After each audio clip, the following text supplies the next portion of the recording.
Numéro 153, à la croix au pied du maître.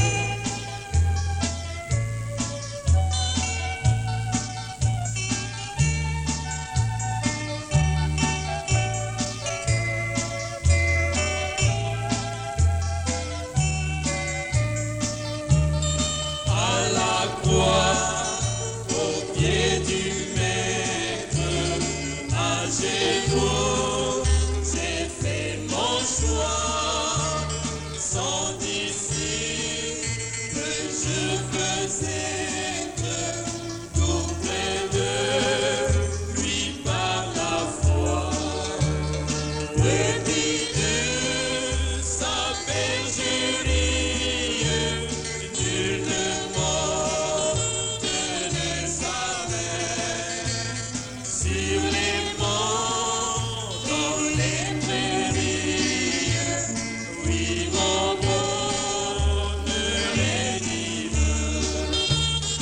À la croix, au pied du maître, à genoux, j'ai fait mon choix. Sans disciple, je veux être tout près de lui par la foi. Depuis mon choix splendide, la joie de faire dans mon cœur. Adieu mes soucis perfides, par Jésus, je suis vainqueur. Adieu mes convoitises du monde qui me tenta. J'ai trouvé la paix promise dans le sang de Golgotha.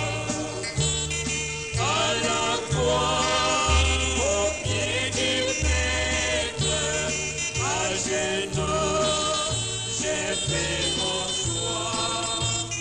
Sans disciple, je veux être tout près de lui par la foi.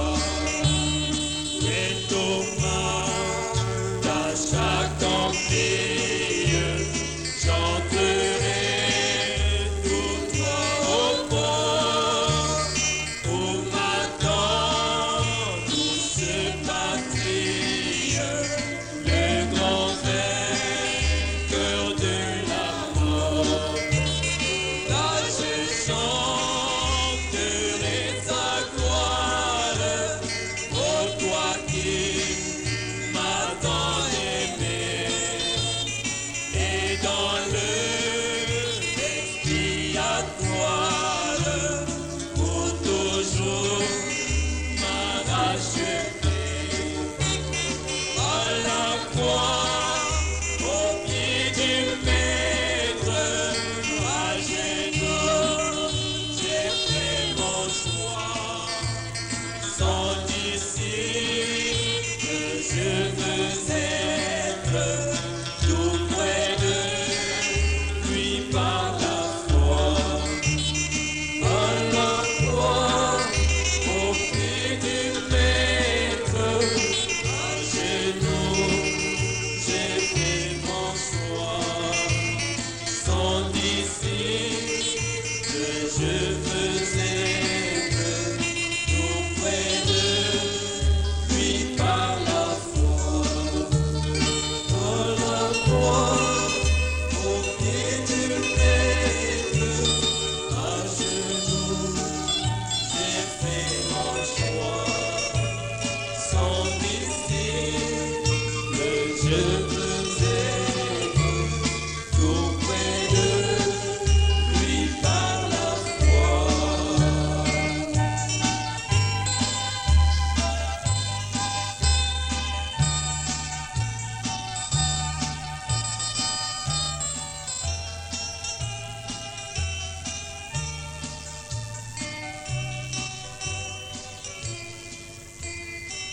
numéro 178, mon frère, ma sœur.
Nous sommes ici dans un champ de bataille contre le prince de ce monde.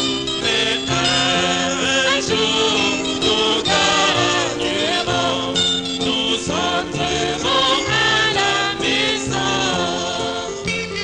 À la fête de noces, nous nous réjouirons.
Après la soirée d'hier, nous sommes tous remplis. J'ai entendu de bons comptes rendus aujourd'hui. Beaucoup de gens ont reçu le Saint-Esprit et nous en sommes heureux. Nous sommes heureux que Frère Graham soit parmi nous ce soir, un de nos associés du tabernacle ici, le pasteur de l'église de la Sainteté à Utica. Et frère Jackson, je crois qu'il était ici hier soir, ou il est quelque part dans l'auditoire en ce moment, c'est ce que quelqu'un disait. Oui, je vois maintenant frère Jackson, là-bas, dans l'auditoire, et frère Raddle, est-il ici ce soir? C'est un autre de nos associés, ici, près de la route 62. Nous sommes bien contents qu'il soit parmi nous. Et avec, frère Pat, et tous ces autres frères, nous sommes, et partout dans l'auditoire, nous sommes heureux que vous soyez tous ici ce soir. Maintenant, si je le voulais, j'aurais une bonne raison de faire monter ici quelques-uns de ces bons prédicateurs, pour que ce soit eux qui vous parlent, parce que moi, je suis enroué, après m'en être vraiment donné à cœur joie hier soir. Ma femme, c'est elle qui me corrige. Vous savez, les frères, ce que je veux dire. Elle disait que les gens qui étaient au fond, hier soir, ils ne m'entendaient pas, parce que je parlais dans ce machin. Et alors, avant de commencer, je vais essayer quelque chose. Maintenant, je me demande si c'est mieux comme ça. Est-ce que c'est mieux comme ça pour vous qui êtes tout au fond là-bas? Ou est-ce que c'est mieux comme ceci? Est-ce que c'est mieux comme ceci? Maintenant, chérie, pour une fois, je marque un point contre toi. Eux, ils disent que c'est mieux comme ça. Très bien. Oh là là, c'est toute une femme. Voilà qui est bien, parce que ça fait longtemps que je n'ai pas marqué de point contre elle. D'habitude, c'est elle qui a raison. Eh bien, nous avons passé des moments merveilleux pendant ces 3 soirs de réunion. Moi, oui, vraiment. Et maintenant, pour ce qui est des bondes, toutes, excepté hier soir. J'avais appelé frère Gaude et lui avais dit de venir enregistrer la bonde pour le tabernacle. Mais si j'ai bien compris, il s'est trouvé que Billy Paul était parti avec sa voiture. Et c'est pourquoi ça n'a pas été enregistré, autant que je sache. Donc, il nous manque celle-là. J'aurais aimé la garder dans l'Église, dans l'intérêt de l'Église, pour pouvoir dire à quelqu'un ce que nous croyons. Maintenant, ce soir, je vais parler de la grande conférence, si je termine les questions assez tôt pour ça. Et puis, demain matin, il y aura un service de guérison, et nous allons prier pour les malades. Donc, nous ne pouvons pas distribuer ou simplement dire « Bon, je vais vous prendre, vous et vous et vous ». Ce ne serait pas bien. Mais nous distribuons un certain nombre de cartes. Et parmi ces cartes-là, j'en nomme quelques-unes pour faire venir ces gens sur l'estrade.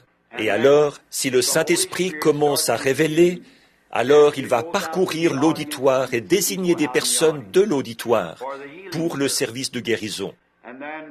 Et là, demain matin, je parlerai, si le Seigneur le veut, juste avant le service de guérison. Je vois ma femme qui rit. « Chérie, tu ne m'entends vraiment pas? Oh, tu m'entends? Bon, très bien. » Elle s'assied tout au fond, et si on ne m'entend pas, elle secoue la tête. « On ne t'entend pas, on ne t'entend pas. » Donc, demain soir, il y aura un service d'évangélisation et aussi un service de baptême d'eau. Alors, dès que j'aurai fini de prêcher demain soir, nous ouvrirons les rideaux et nous aurons des baptêmes d'eau ici, demain soir. Si le Seigneur le veut,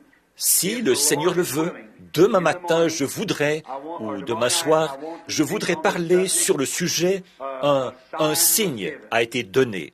Et puis, si nous sommes ici mercredi soir, si le Seigneur permet que je sois ici mercredi soir, je voudrais parler sur le sujet « Nous avons vu son étoile en Orient et nous sommes venus pour l'adorer ». Donc, ce sera l'avant-veille de Noël. Et puis, tout de suite après Noël, il y a la semaine des vacances de Noël. C'est à ce moment-là que nous prenons toutes les lettres. Généralement, frère Mercier et les autres frères les rassemblent toutes. Nous les étalons toutes et nous prions sur ces lettres. Nous demandons au Seigneur de nous conduire, de nous indiquer où dans le monde nous devons aller. Bon, il y a les hommes d'affaires chrétiens qui ont prévu toute une série de réunions. D'abord en Floride, très bientôt, pour leur congrès. Puis de là à Kingston, puis en Haïti et à Porto Rico, puis en Amérique du Sud, pour ensuite revenir en passant par le Mexique. Mais le Seigneur semble me conduire à aller en Norvège.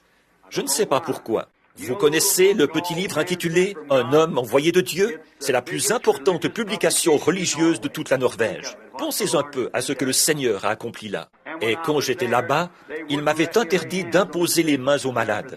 J'y suis resté 3 soirées et il m'avait interdit d'imposer les mains aux malades. Alors, vous voyez ce que Dieu peut faire.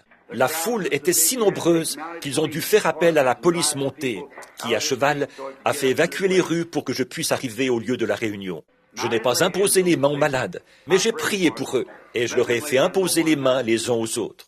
Donc, oui, c'est ce que je ferai bien volontiers. Bon, demain matin, ce soir, peut-être que nous allons nous concentrer sur les questions là, parce que nous en avons de très bonnes. Et je ne sais pas combien de temps le Seigneur voudra que nous consacrions à cela. Puis, demain matin, soit Billy Paul, ou Jean, ou Léo, l'un d'eux sera ici pour distribuer les cartes de prière à 8 heures et jusqu'à 8h30. Maintenant, les gens qui ne sont pas d'ici, je vais le répéter pour que vous ne l'oubliez pas. Si on désire venir dans la ligne, nous préférons, si possible, que ce soit les gens qui ne sont pas d'ici qui y viennent. Or, parfois, ici à l'église, ce qui arrive, c'est que les gens disent, « Eh bien, nous faisons venir les gens qui ne sont pas d'ici. » Quelqu'un va dire, « Eh bien, eux, je ne savais pas de quoi ils souffraient.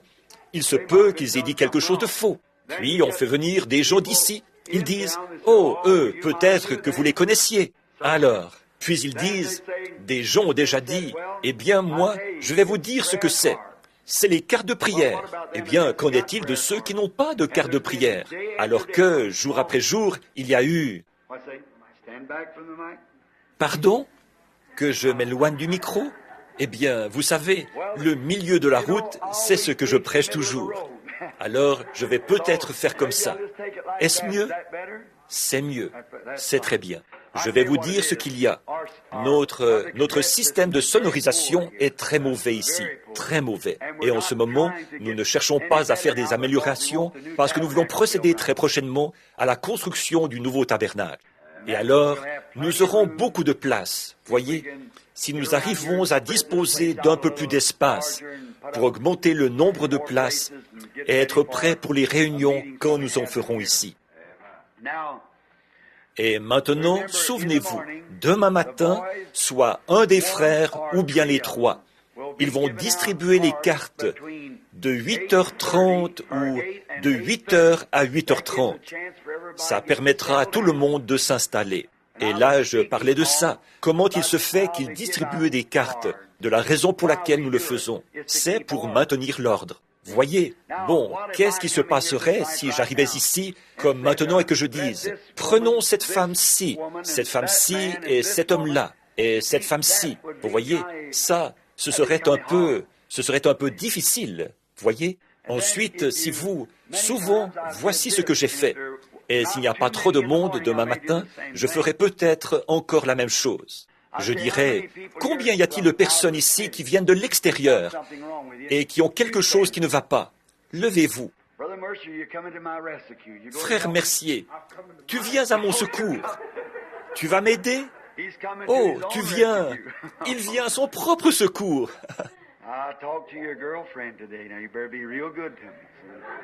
J'ai parlé à ta petite amie aujourd'hui, alors tu ferais mieux d'être très gentil avec moi. Tu vois? Bon, c'est bien. J'admire ton courage, frère Léo. Quand les choses ne vont pas comme il faut, faisons tout ce que nous pouvons pour redresser la situation. Faisons de notre mieux. Donc, là, on demande que seulement les gens qui ne sont pas d'ici et qui ont quelque chose qui ne va pas lèvent la main. Puis on reste là, on se consacre à une personne jusqu'à ce que le Saint-Esprit se mette à agir et s'empare de tout l'auditoire. Combien ont déjà été présents, ont vu cela s'accomplir ici? Bien sûr. Voyez? Alors la façon de procéder importe peu. C'est simplement, je voudrais que vous vous souveniez de ceci, et j'essaierai d'y revenir encore demain matin. Les gens des nations, l'évangile qui leur a été donné est un évangile axé sur la foi, pas du tout sur les œuvres. Voyez? Comme je le disais hier soir, après que le Saint-Esprit est descendu à la Pentecôte, quand ils sont allés vers les Juifs, Acte 19.5, il a fallu qu'ils imposent les mains à ceux-ci, afin qu'ils le reçoivent. Et quand ils sont allés vers les Samaritains, il a fallu qu'il leur impose les mains. Mais quand ils sont arrivés chez les gens des nations, dans la maison de Corneille, comme Pierre prononçait encore ces mots, pas d'imposition des mains. Quand la fille était morte, la fille de Jairus, le sacrificateur, celui-ci a dit, « Viens lui imposer les mains, elle vivra. » Mais quand le centenier romain, qui était des nations, a parlé, « Je ne suis pas digne que tu entres sous mon toit. Dis seulement un mot. » C'est ça, voyez. La syrophénicienne, qui en fait était grecque, quand Jésus lui a dit, qu'il a dit, « Il n'est pas bien que je prenne le pain des enfants et que je le donne aux chiens. » Elle a dit, « C'est vrai, Seigneur, mais les chiens, sous la table, mangent les miettes des enfants. » Il a dit, « À cause de cette parole, le démon est sorti de ta fille. Alors, dites de bonnes choses, dites du bien de quelqu'un, parlez de Jésus, dites quelque chose de loyal, quelque chose d'authentique. » Voilà la façon de se débarrasser des démons.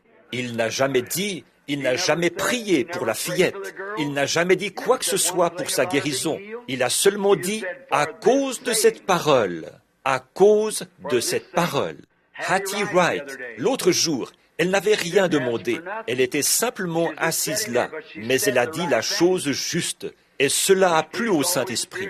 Et le Saint-Esprit, en retour, a parlé. Il a dit, Hattie, demande ce que tu voudras. Quel que soit ton problème et quel que soit ton désir, tu verras si ceci est une réalité ou pas. Demande n'importe quoi.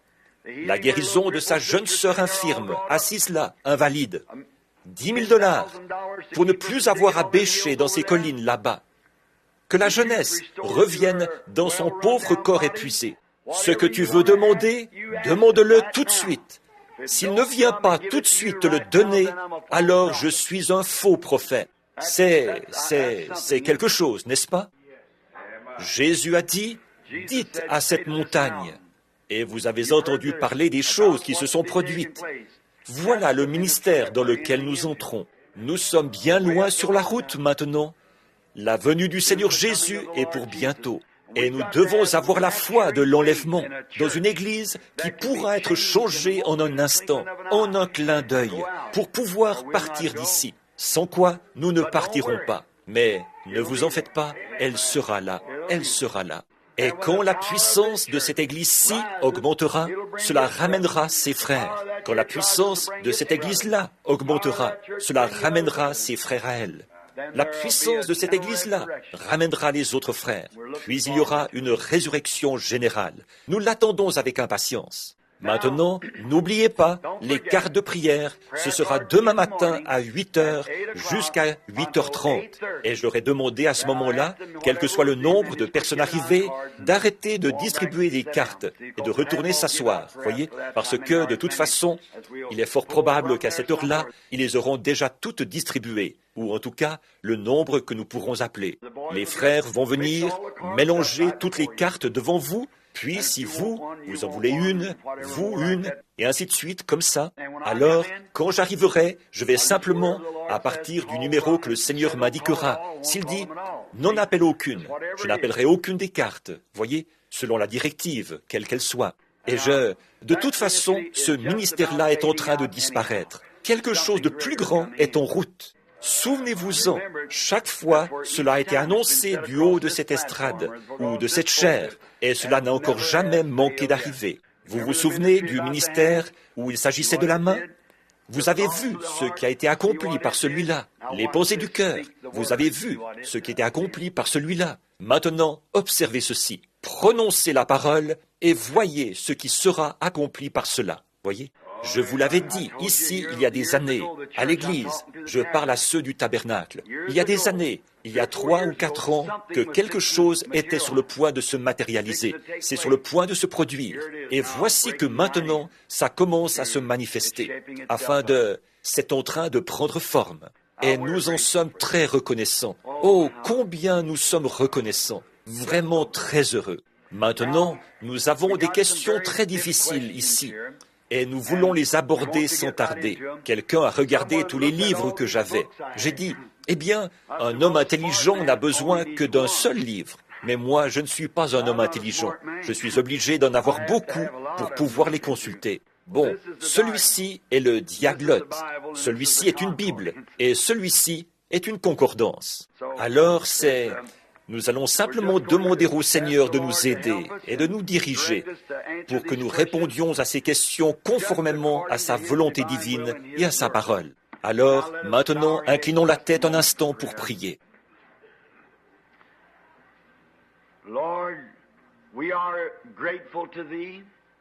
Seigneur, du plus profond de notre cœur, nous te sommes reconnaissants de ce que tu as fait pour nous au cours des 3 dernières soirées. Oh, de voir les ministres se rencontrer là-bas, dans la pièce, se serrer la main et, avec une foi renouvelée, et faire un nouveau pas en avant. On appelle au téléphone. Nos cœurs se réjouissent. Des personnes ont reçu le Saint-Esprit après avoir vu ta parole qui indique de façon très précise, point par point, la marche à suivre pour recevoir ton Saint-Esprit. Nous en sommes tellement reconnaissants, Seigneur. Tu rends les choses tellement simples pour nous, parce que nous sommes un peuple simple.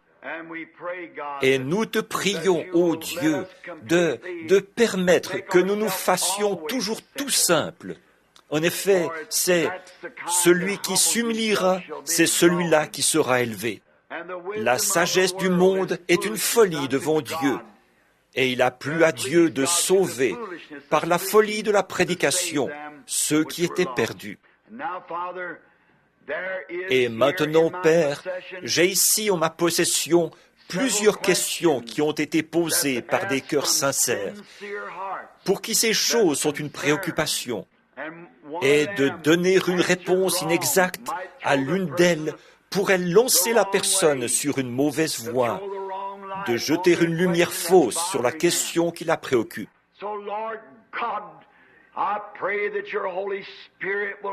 Alors, Seigneur Dieu, je prie que ton Saint-Esprit vienne sur nous et révèle ces choses, car dans les Écritures, il est écrit « Demandez et vous recevrez, cherchez et vous trouverez, frappez et l'on vous ouvrira ».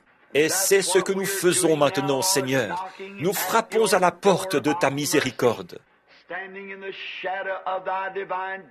Nous nous tenons à l'ombre de ta justice divine, invoquant le sang du Christ de Dieu et le Saint-Esprit. Et ce soir, nous ne venons pas simplement parce que nous avons terminé ces 3 soirées de prédication sur le Saint-Esprit. Nous venons avec le plus profond respect et la plus profonde sincérité. Nous venons comme si cette soirée était notre dernière soirée sur cette terre. Nous venons en croyant que tu exauceras nos prières. Et Seigneur, nous te demandons maintenant de nous donner la satisfaction que procure ta vie éternelle et en réponse à ta parole. Puisse le Saint-Esprit, ô Dieu, nous avons vu qu'il s'agit de toi-même parmi nous. Et alors nous prions qu'il nous révèle ce soir les choses que nous désirons. Et nous désirons seulement que notre âme soit en repos, que notre esprit soit en paix, et qu'en ayant la foi en Dieu, nous allions de l'avant pour revendiquer les bénédictions qu'il a promises. Nous le demandons au nom de Jésus. Amen.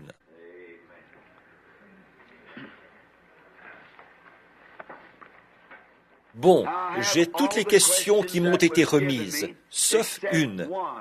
Et j'ai répondu au jeune frère Martin, qui m'avait posé une question avant-hier soir, juste une. Il y en avait beaucoup ici hier soir, mais c'était des demandes de prière.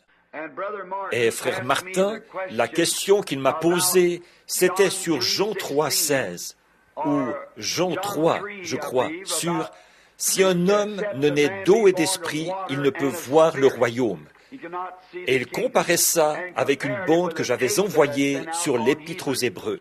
Et je l'ai rencontré hier soir, ici, dans la pièce du fond. Et j'ai donc eu la possibilité de lui répondre avant, et c'est là que je l'ai fait à ce sujet. Maintenant, y a-t-il ici des gens qui n'étaient pas présents hier soir? Levez la main, ceux qui n'étaient pas ici hier soir. Oh, nous aurions tant aimé que vous soyez parmi nous. Nous avons passé des moments si glorieux, le Saint-Esprit. Si vous me permettez, pendant un instant, ça ne fera pas de tort.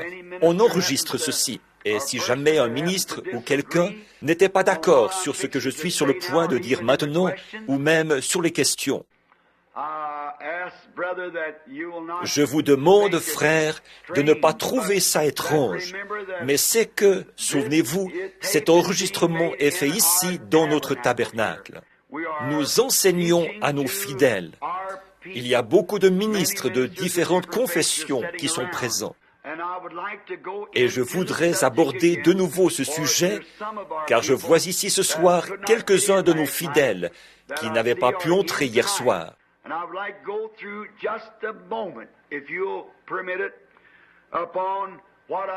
Alors, je voudrais revenir un instant, si vous le permettez, sur ce dont je parlais hier soir, c'est-à-dire de la Pentecôte, quand ils ont reçu le Saint-Esprit.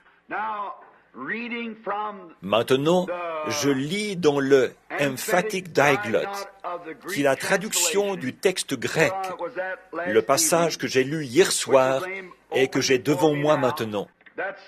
Il s'agit là de la traduction anglaise originale du texte grec. Ça n'a pas passé par d'autres traducteurs, ni par d'autres versions, c'est traduit directement du grec en anglais. Or, les mots anglais ont souvent des significations qui leur sont particulières. Par exemple, si je disais le mot « bored », considérez ce mot « bored ». On pourrait dire « il a voulu dire qu'il nous trouvait ennuyeux ». Non, il a payé sa pension. Non, eh bien, il s'agit d'une planche sur le côté de la maison. Eh bien, vous voyez, ou n'importe quel, il y a 4 ou 5 mots différents qu'on peut employer. Il faut voir la phrase. Le mot « see » signifie « comprendre » en anglais. « See » signifie une étendue d'eau. « See » signifie « regarder ». Voyez? Mais revenons aux traductions qui nous occupent ici. Le mot dont je parlais hier soir, employé dans Actes chapitre 2, où il est dit « des langues de feu se posèrent sur eux ». Maintenant, j'aimerais revenir un peu en arrière pendant un instant. Seriez-vous d'accord qu'on prenne un petit instant pour récapituler un peu avant d'aller plus loin? Alors, prenez ceux d'entre vous qui ont la version du roi Jacques, ou quelle que soit la version que vous lisez. J'aimerais lire ça. Écoutez très attentivement là. Qu'il n'y ait pas de malentendu. Beaucoup aujourd'hui, même ma sœur, beaucoup ont appelé. Ils disaient, « Madame Morgan », beaucoup de ceux qui étaient là hier soir. « Madame Morgan est une de nos sœurs. Les médecins l'avaient condamnée.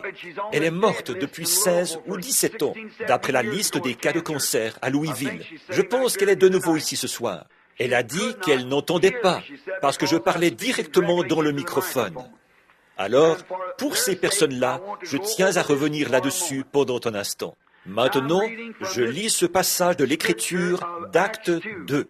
Lorsque le jour de la Pentecôte arriva, ils étaient tous d'une même pensée. Or, je préfère ça à d'un même accord, parce qu'on peut être d'un même accord sur presque n'importe quel sujet, mais ici, leur pensée était la même, d'une même pensée et dans le même lieu. Tout à coup, il vint du ciel un bruit comme celui d'un vent impétueux. Elle remplit la totalité de la maison où ils étaient assis. Pas à genoux, ni en prière, mais assis. Des langues divisées. L-A-N-G-U-E-S. Langue. Divisée veut dire séparée. Langues divisées leur apparurent, semblables à du feu, et l'une d'elles, l'une au singulier, se posa sur chacun d'eux, et ils furent tous remplis, et conjonction, tous remplis du Saint-Esprit, et se mirent à parler en d'autres langues, selon que l'Esprit leur donnait de s'exprimer. Or, il y avait en séjour à Jérusalem des Juifs, hommes pieux de toutes les nations qui sont sous le ciel. Quand ceci et la nouvelle s'étant répandue, la multitude accourut, et elle fut dans l'étonnement parce que chacun entendait parler dans son propre langage. Maintenant, remarquez, quand le feu est venu, c'était des langues. Quand il parlait, c'était un langage. Or, il y a une énorme différence entre langue et langage. Pour nous, c'est la même chose, mais en grec, langue signifie ceci. L'oreille, c'est ceci.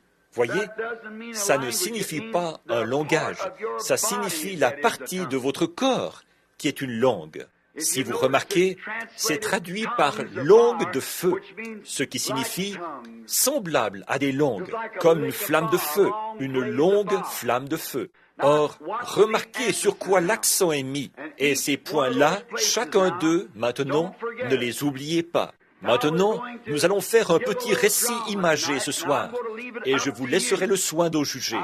Or, souvenez-vous, si vous êtes contre en quoi que ce soit, ça vous regarde. Mais le seul moyen pour une personne de recevoir quelque chose de Dieu, c'est par le moyen de la foi. Et avant que vous puissiez, il faut d'abord que je sache ce que je fais avant de pouvoir avoir foi dans ce que je fais. Pourquoi avez-vous épousé votre femme? Vous aviez foi en elle. Vous l'aviez mise à l'épreuve. Vous l'aviez observée. Vous saviez d'où elle venait, qui elle était. C'est la même chose pour l'Écriture, pour Dieu. C'est pour ça que ces visions, cette colonne de feu, toutes ces choses qui se produisent, c'est parce que Dieu l'a promis. Dieu l'a dit. Je l'ai mise à l'épreuve par sa parole, et je sais que c'est la vérité. Et vous suivez sa parole. Alors, s'il y a un peu de confusion quelque part, alors c'est qu'il y a quelque chose qui cloche quelque part. En effet, Dieu, écoutez, Dieu n'a jamais agi, ni n'agira jamais en dehors de ses, ou contrairement à ses lois. L'hiver ne viendra pas en été, et l'été ne viendra pas en hiver. Les feuilles ne tomberont pas au printemps et ne repousseront pas en automne. On ne peut tout simplement pas produire ces choses. Comme je le disais hier soir, en parlant du puits artésien qui arrose vos récoltes.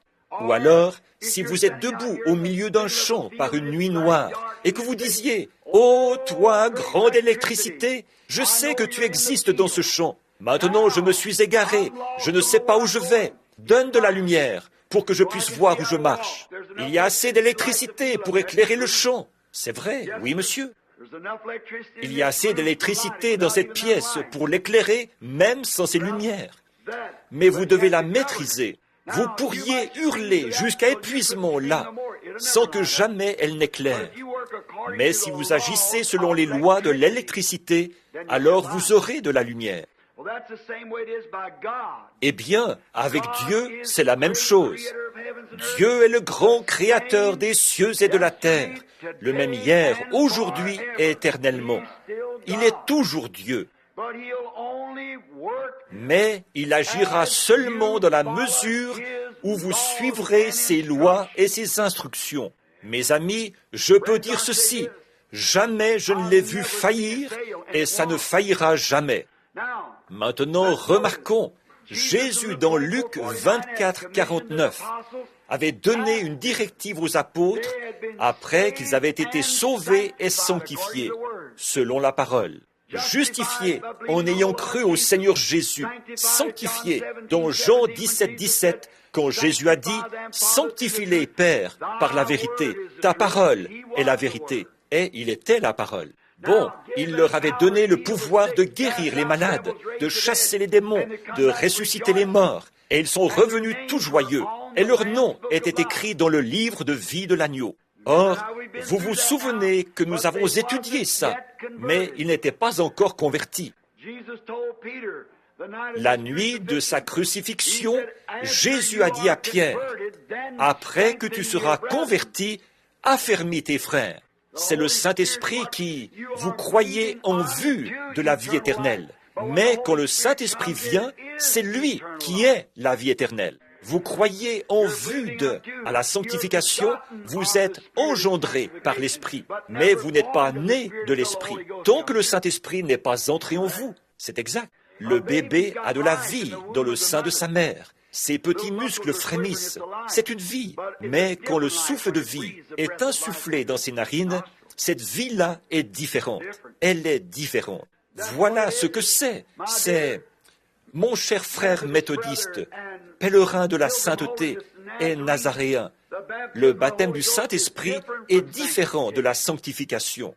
La sanctification, c'est la purification qui prépare la vie. Mais quand le Saint-Esprit vient, il est la vie.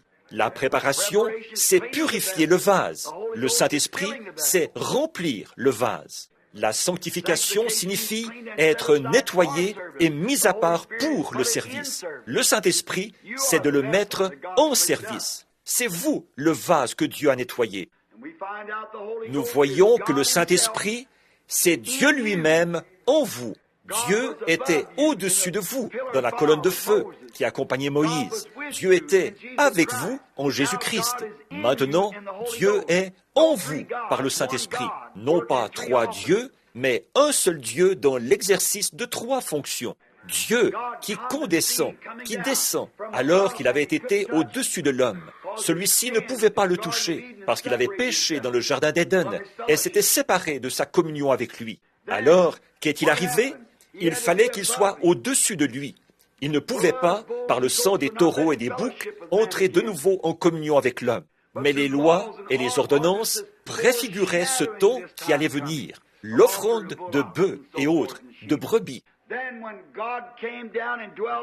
Puis, quand Dieu est descendu et qu'il a habité dans un corps sanctifié, né d'une femme vierge, que Dieu lui-même, savez-vous ce que Dieu a fait? Tout ce qu'il a fait, c'est, il a planté sa tente parmi les nôtres. Dieu a habité dans une tente appelée Jésus-Christ.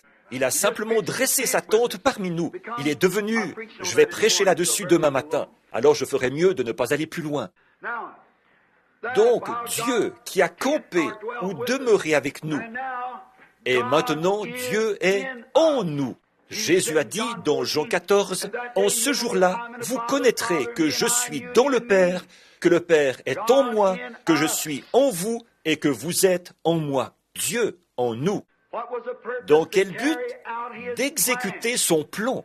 Dieu avait un plan. Il voulait agir parmi les hommes et il l'a déployé dans la colonne de feu, qui était le feu mystique qui se tenait au-dessus des enfants d'Israël. Puis, ce même feu s'est manifesté dans un corps, celui de Jésus, et il a déclaré qu'il était ce feu. Avant qu'Abraham fût, je suis. Il était ce feu. Il a dit, je viens de Dieu et je retourne à Dieu. Et après sa mort, son ensevelissement et sa résurrection, Saint Paul l'a rencontré sur le chemin. À ce moment-là, il s'appelait encore Saul, sur le chemin de Damas, et il était redevenu cette colonne de feu. Une lumière qui l'a rendu aveugle. C'est vrai. Et le voici aujourd'hui, cette même colonne de feu, ce même Dieu qui accomplit les mêmes signes, les mêmes œuvres. Pourquoi? Il agit parmi son peuple. Il est en nous. Il est avec vous en ce moment, mais je serai en vous. Je serai avec vous et même en vous jusqu'à la fin de toutes choses, la fin du monde. Il serait avec nous. Maintenant, remarquez, Jésus leur avait donné la directive de monter à Jérusalem et d'attendre. Le mot « rester », là, signifie « attendre ». Il ne signifie pas « prier », il signifie « attendre ». Ces hommes n'étaient pas encore aptes à prêcher parce qu'ils ne connaissaient sa résurrection que par sa personne, pour l'avoir vue de l'extérieur. Il leur avait ordonné de ne plus prêcher, de ne rien faire tant qu'ils n'auraient pas d'abord été revêtus de la puissance d'en haut. Je ne crois pas qu'aucun prédicateur soit envoyé par Dieu ou puisse avoir été correctement ordonné parce que Dieu est infini et ce que Dieu fait une fois, il le fait tout le temps. Or, si Dieu n'a pas voulu les laisser prêcher avant qu'ils se soient rendus là, à la Pentecôte, qu'ils aient vécu l'expérience de la Pentecôte, alors aucun homme, à moins qu'il le fasse de lui-même à cause d'un désir profond ou qu'une organisation quelconque l'ait mandaté à le faire, n'a le droit de monter en chair avant d'avoir été rempli du Saint-Esprit. C'est tout à fait vrai. Parce que, tant qu'il n'a pas été rempli du Saint-Esprit, il conduit les gens selon la conception intellectuelle d'une organisation. C'est seulement après cela qu'il leur donne la nourriture de la colombe, l'agneau et la colombe, comme nous en avons parlé hier soir. Maintenant, remarquez, il a dit, « Montez à Jérusalem et restez là-bas. Attendez simplement là-bas jusqu'à ce que j'envoie ce que le Père a promis. » Et alors, qu'est-ce qu'ils ont fait? Ils étaient 120, hommes et femmes. Ils sont allés dans une chambre haute au temple. Or, le jour de la fête de la Pentecôte approchait. À partir de la purification du sanctuaire, la mise à mort de l'agneau pascal, jusqu'à la venue de la Pentecôte, là, c'étaient les prémices de la moisson, le jubilé de la Pentecôte. Et sur les bâtiments, or, j'ai visité ces pays. Les pays orientaux ont rarement un escalier intérieur. L'escalier était à l'extérieur. À l'extérieur du temple, nous dit-on, il y avait un escalier qui conduisait à une petite pièce là-haut. Il fallait monter, monter et monter encore, jusqu'à ce qu'on arrive à une petite pièce là-haut, un genre de pièce de rangement tout en haut, au sommet du temple, une espèce de petite chambre, une chambre haute. Et la Bible dit qu'ils étaient là, toutes portes fermées, par crainte des Juifs. En effet, ces derniers les mettraient en pièces pour avoir adoré le Seigneur Jésus après que Caïphe, le souverain sacrificateur, et Ponce Pilate et les autres l'avaient mis à mort. Donc, ils se proposaient de se débarrasser de tous ces prétendus chrétiens. Alors, toutes portes fermées, ceux-ci attendaient. Or, dans les pièces de ce genre, il n'y a pas de fenêtres. Les fenêtres, c'étaient des espèces de petits grillages que l'on tirait pour ouvrir comme des portes. Dans ces pièces pondent de petites lampes à huile qui brûlent. Si jamais vous allez en Californie, à la cafétéria Clifton, descendez au sous-sol et vous y verrez une lampe exactement pareille à celle qu'il y avait dans la chambre haute. Y êtes-vous déjà allé? Combien d'entre vous y sont allés? Je vois des gens faire un signe de tête affirmatif. Bon, vous savez de quoi je parle. Très bien. Descendez et vous verrez le jardin de Gethsémané. Avant, vous entrerez dans une de ces pièces orientales. C'est parfaitement vrai. Vous y verrez une petite lampe remplie d'huile d'olive dans laquelle trempe une petite mèche de laine qui brûle. Bon, disons qu'ils étaient là-haut, ils avaient gravi l'escalier extérieur. Ils étaient montés là-haut, ils se cachaient. C'était caché par crainte des Juifs. Jésus ne leur avait pas dit d'aller dans la chambre haute. Il avait seulement dit « Attendez à Jérusalem ». S'ils avaient été dans une maison quelque part, qui sait ce qui serait arrivé? On serait venu se saisir d'eux. C'est pourquoi ils sont allés dans un genre de petite pièce, tout en haut de l'escalier, au grenier. Et là, ils se sont barricadés pour que les Juifs ne puissent pas y entrer et se saisir d'eux. Et ils sont restés là à attendre pendant 10 jours. Bon, maintenant, nous sommes dans Acte 1. Maintenant, écoutez bien, là, vous voyez la scène? À l'extérieur de l'édifice, le petit escalier qui montait, et ils sont allés dans cette petite chambre. En bas, dans le temple, on célébrait la fête de la Pentecôte. Oh, il y avait de grandes festivités. Bon, et lorsque le jour de la Pentecôte est arrivé, ils étaient tous d'une même pensée. D'une même pensée, ils croyaient que Dieu allait envoyer ce qu'il avait promis. Que chaque personne présente ce soir soit dans ce même état d'esprit et vous verrez ce qui va arriver. Ça va se reproduire forcément. C'est une promesse, exactement la même qu'eux avaient reçue. Voyez, qu'est-ce qu'ils faisaient? Ils se conformaient aux instructions. Ils se conformaient aux lois de Dieu. Attendez jusqu'à ce que... Or, ils avaient peur des Juifs. Souvenez-vous bien de ça. Ils craignaient les Juifs. Tout à coup, là, il y a eu un bruit comme celui d'un vent impétueux. Ce n'était pas un vent impétueux, c'était comme un vent impétueux. Dans quelques minutes, je lirai les commentaires du traducteur. C'était comme un vent impétueux. En d'autres termes, c'était un vent surnaturel. Oh, quelque chose qu'ils pouvaient sentir. Le vent était en eux. Il y a eu un vent impétueux, quelque chose comme un vent impétueux. Le vent ne soufflait pas impétueusement, mais c'était comme le bruit d'un vent impétueux, comme quelque chose qui faisait... L'avez-vous déjà ressenti? Oh là là, comme un vent impétueux. Maintenant, regardez bien, et il a rempli. Or, ici, il est dit toute la.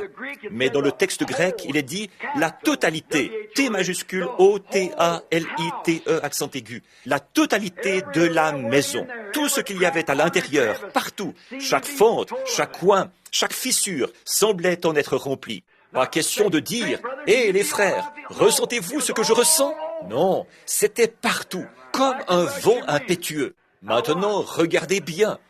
Alors, il vint un bruit comme celui d'un vent impétueux. Et, conjonction, maintenant, observez ces « et ». Sinon, vous lui feriez dire quelque chose qui n'y est pas dit. Vous voyez? Et comme, c'est ce qui est arrivé en premier, un bruit, quelque chose comme un vent impétueux est venu sur eux. Et, vous vous souvenez, hier soir, je suis allé à l'épicerie. J'y ai acheté un pain et de la viande. C'est quelque chose qui allait avec le pain. Le pain est une chose, la viande en est une autre.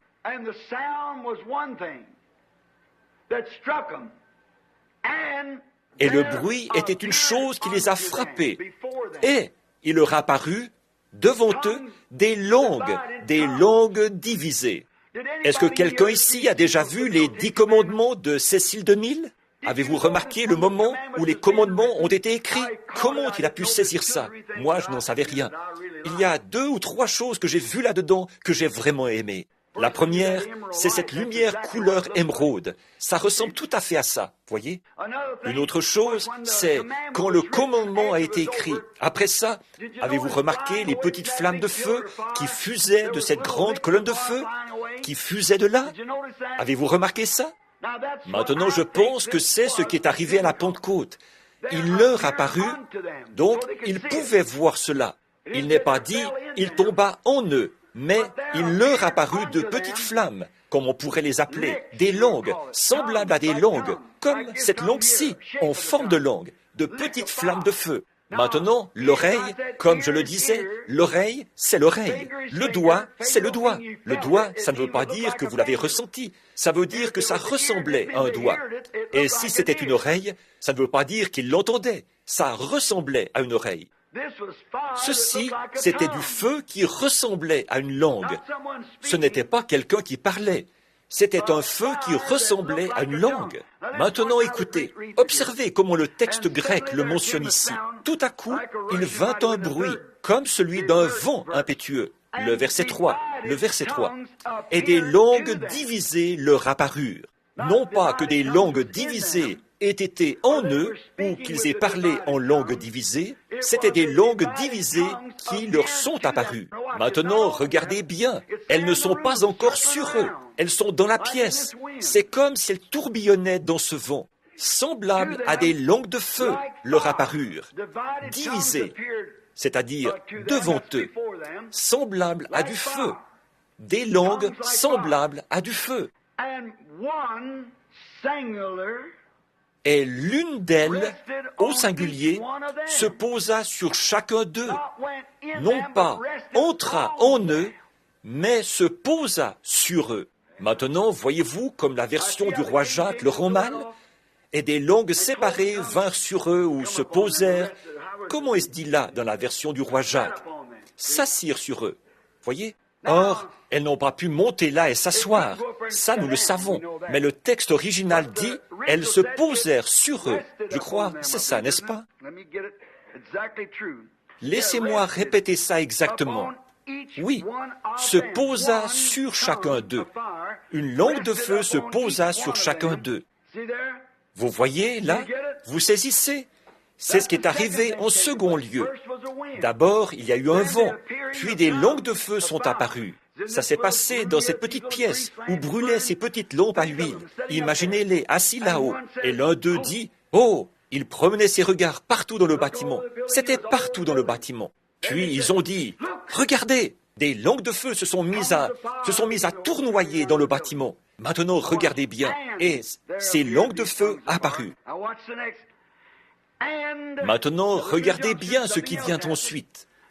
Et une autre conjonction. Quelque chose d'autre est arrivé.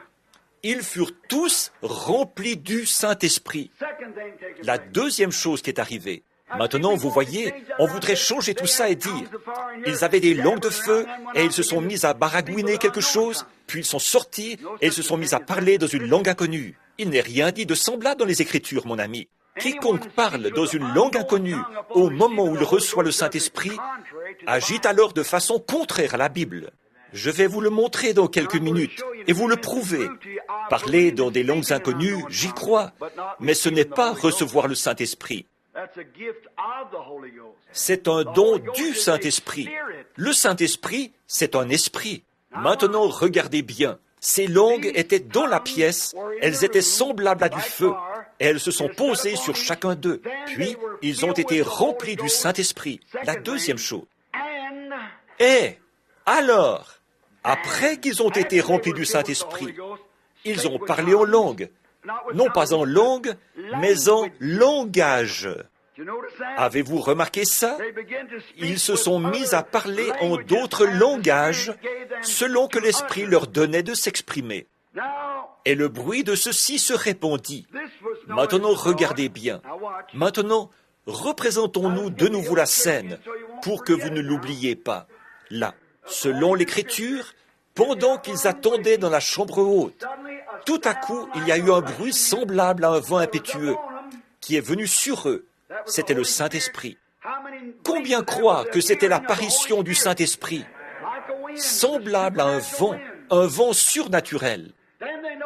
Puis, ils ont remarqué, là, il y avait de petites langues de feu. Il y en avait 120, et elles ont commencé à descendre et à se poser sur chacun d'eux. Qu'est-ce que c'était? Qu'est-ce que c'était? La colonne de feu, qui était Dieu lui-même, s'est partagée parmi son peuple. Elle est entrée dans ces gens. Jésus en avait la totalité. Il avait l'Esprit sans mesure. Nous l'avons avec mesure. Vous voyez ce que je veux dire? Parce que nous sommes des enfants adoptés. Alors sa vie éternelle, entrait en eux. Là, qu'est-il arrivé? Alors ils ont tous été remplis du Saint-Esprit. Maintenant, je voudrais vous demander quelque chose. À quel moment le bruit a-t-il commencé à se répandre? S'ils ont dû sortir de cette chambre haute pour descendre les escaliers et aller dans les parvis du palais, ou plutôt dans les parvis du temple, ce qui correspondait probablement à la distance d'un pâté de maison à partir de l'endroit où ils se trouvaient, de redescendre de là-haut et de se rendre dans les parvis, là où tout le monde était rassemblé. Et quand ils sont sortis de là, ils étaient comme ivres de l'esprit. En effet, les gens ont dit, « Ces hommes sont pleins de vin doux. » Ils n'avaient jamais rien vu de semblable. Et chacun d'eux essayait de leur dire, « Le Saint-Esprit est venu. Ce que Dieu a promis est sur moi. J'ai été rempli de l'Esprit. » Et celui qui parlait était un Galiléen. Mais l'homme à qui il parlait, soit un Arabe ou un Perse, l'entendait dans sa propre langue. Comment les entendons-nous? Ce n'était pas une langue inconnue. Comment les entendons-nous chacun dans notre langue maternelle? Ces gens qui parlent, ne sont-ils pas tous Galiléens? Et peut-être qu'ils parlaient le galiléen. Mais quand les gens les entendaient, c'était dans leur langue maternelle. S'il n'en est pas ainsi, j'aimerais que vous me demandiez, que vous me donniez la réponse à cette question. Comment se fait-il que Pierre s'est présenté là, qu'il a parlé galiléen, et que tous ceux qui étaient là ont compris ce qu'il disait? 3000 âmes sont venues à Christ juste là, alors que Pierre ne parlait que dans une seule langue. Certainement, c'était Dieu qui accomplissait un miracle.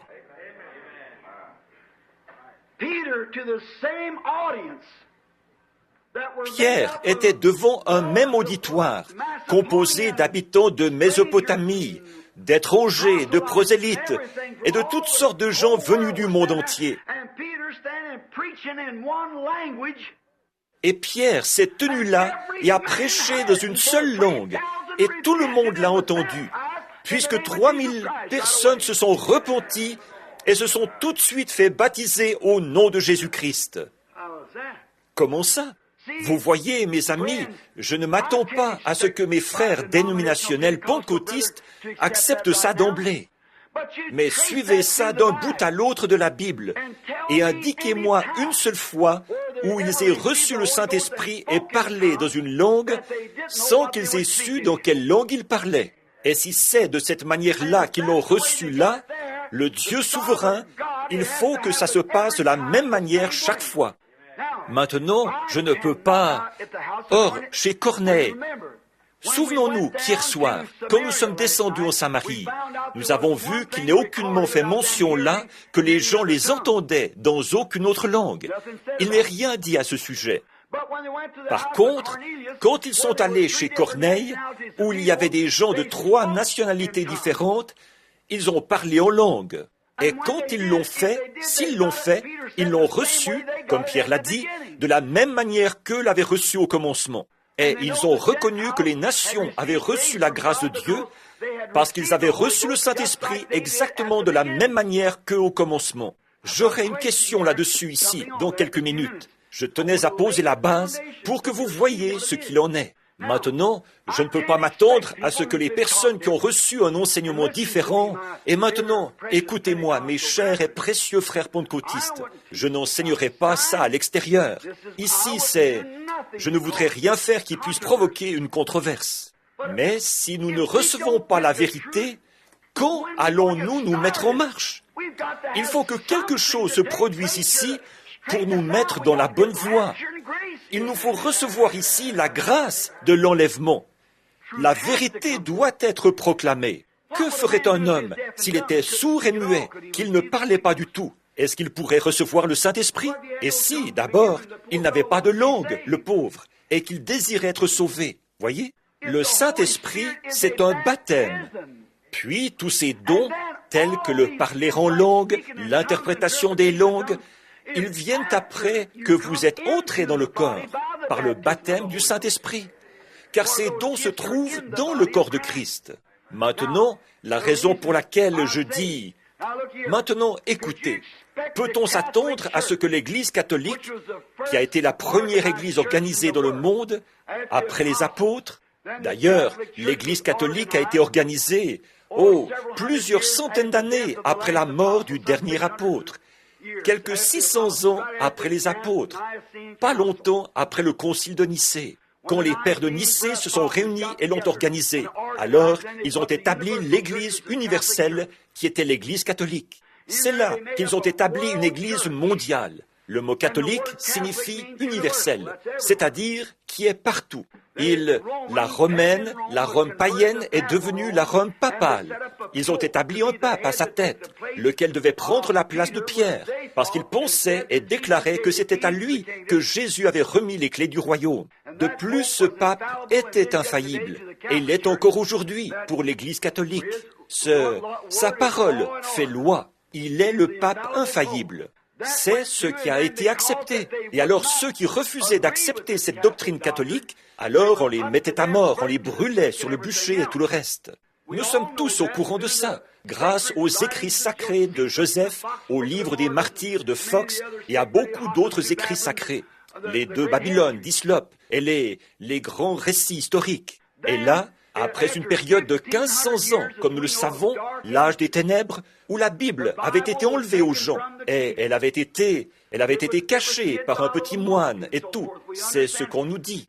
Après cela est venue la première réforme, c'est-à-dire Martin Luther. Et il a fait le pas. Il a dit que l'Eucharistie, dont les catholiques déclaraient que c'était le corps littéral de Christ, ne faisait que représenter le corps de Christ. Il a jeté l'Eucharistie devant l'autel ou sur les marches et il a refusé d'appeler ça le corps littéral de Christ. Et il a prêché, le juste vivra par la foi. Or, on ne peut pas s'attendre à ce que l'Église catholique soit d'accord avec lui. Certainement pas. Alors que leur chef infaillible le leur interdit. Bien. Puis, après Martin Luther, qui avait prêché la justification, John Wesley est venu. Il a prêché la sanctification. Et lui, il a prêché qu'un homme, après avoir été justifié, ce qui est très bien, mais qu'il fallait ensuite être sanctifié, purifié, que la racine du mal soit extirpée par le sang de Jésus. Or, on ne peut pas s'attendre à ce que les luthériens prêchent la sanctification, parce qu'ils ne le feront pas.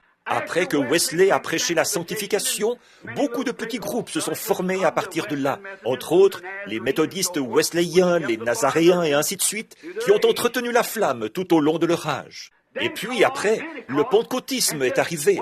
Ils ont dit, eh bien le Saint-Esprit, c'est le baptême, et nous parlons en langue quand nous le recevons. Bien sûr. Alors, quand ça s'est arrivé, on ne pouvait pas s'attendre à ce que les nazaréens, les méthodistes wesleyens et les autres croient ça. Ils ont refusé. Ils ont dit que c'était du diable. Très bien. Qu'est-il arrivé? Ils ont commencé à descendre. Le pentecôtisme a commencé à monter. Maintenant, le pentecôtisme a eu sa montée jusqu'à ce que ce soit à son tour d'être secoué. Il s'est organisé et est sorti du chemin. Ils n'acceptent plus rien d'autre. Ils ont leurs propres règles. Un point, c'est tout. Maintenant, alors que le Saint-Esprit vient et qu'il révèle la vérité sur quelque chose et qu'il le prouve par sa présence et par sa parole, on ne peut pas s'attendre à ce que les pentecôtistes disent « ça, je suis d'accord ». On doit prendre position seul, comme Luther l'a fait, comme Wesley l'a fait, et comme les autres l'ont fait. On doit s'en tenir à ça parce que l'heure est venue. Et c'est ça qui fait de moi un vilain petit canard. C'est ça qui me rend différent. Alors, je ne peux pas aller de l'avant comme mes précieux frères Oral Roberts, Tommy Osborne, Tommy Hicks et les autres, parce que les églises ne veulent pas être d'accord avec moi. Ils disent, ils croient à la sécurité éternelle. C'est un baptiste. Ils ne croient pas que le parler en langue soit le signe initial du Saint-Esprit. Éloignez-vous de ce gars-là, voyez? Mais regardez la chose en face. Faites-y face. Ils peuvent affronter les luthériens, les méthodistes le peuvent. Les pentecôtistes peuvent affronter les méthodistes. Je peux affronter les pentecôtistes avec cela. C'est tout à fait exact. C'est vrai. Pourquoi donc? Nous marchons dans la lumière, comme lui-même est dans la lumière. Voyez, nous montons le chemin du roi, et plus nous avançons, plus de grâce nous est donnée, plus de puissance nous est donnée, plus de surnaturel nous est donné. Et voilà où nous en sommes. C'est maintenant l'heure où le Saint-Esprit est descendu sous la forme d'une lumière. Comme il était au commencement, une colonne de feu. Elle s'est manifestée en faisant exactement les mêmes choses que celles qu'il avait faites quand il était ici sur terre. Et Jésus a dit, « Comment reconnaîtrez-vous s'ils sont dans le vrai ou non? Vous les reconnaîtrez à leurs fruits. Celui qui croit en moi fera, lui aussi, les œuvres que je fais. Voici les signes qui accompagneront ceux qui auront cru. » Maintenant, mes frères pentecôtistes, je suis avec vous. Je suis l'un de vous. J'ai reçu le Saint-Esprit. J'ai parlé en langue, mais je ne l'ai pas fait en recevant le Saint-Esprit. J'ai reçu le baptême du Saint-Esprit. J'ai parlé en langue, j'ai prophétisé. J'ai eu des dons, la connaissance, la sagesse, des interprétations, et toutes sortes de choses me sont arrivées. Mais j'ai accès à toutes ces choses parce que maintenant, je suis un enfant de Dieu. La puissance, le feu de Dieu est dans mon âme. Cette lampe de feu qui s'est posée est entrée en moi et a consumé tout ce qui était contraire à Dieu. Et maintenant, je suis conduit par son esprit. Il peut dire, va ici, j'y irai. Va là, j'y irai. Parle ici, je parlerai. Fais ceci, cela et autre chose. Voilà, c'est tout simplement comme vous êtes conduit par l'esprit. C'est Dieu en vous qui exécute sa volonté. Quelle qu'elle soit, il exécute sa volonté. Maintenant, écoutez, laissez-moi lire ici dans ce lexique avant que j'aborde les questions.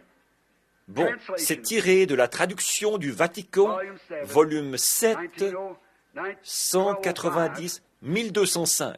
It is difficult to determine whether it was the voice of those people. Il est difficile de déterminer si c'était la voix de ces gens parlant dans une langue étrangère ou bien la nouvelle ou la rumeur de l'opération surnaturelle de ce vent impétueux qui mit la foule en émoi. Ils ne comprenaient pas. Maintenant, regardez bien. Si c'étaient les gens, je vais illustrer ça. Voici un groupe de pauvres Galiléens qui ne payaient pas de mine. Et les voilà dans la rue.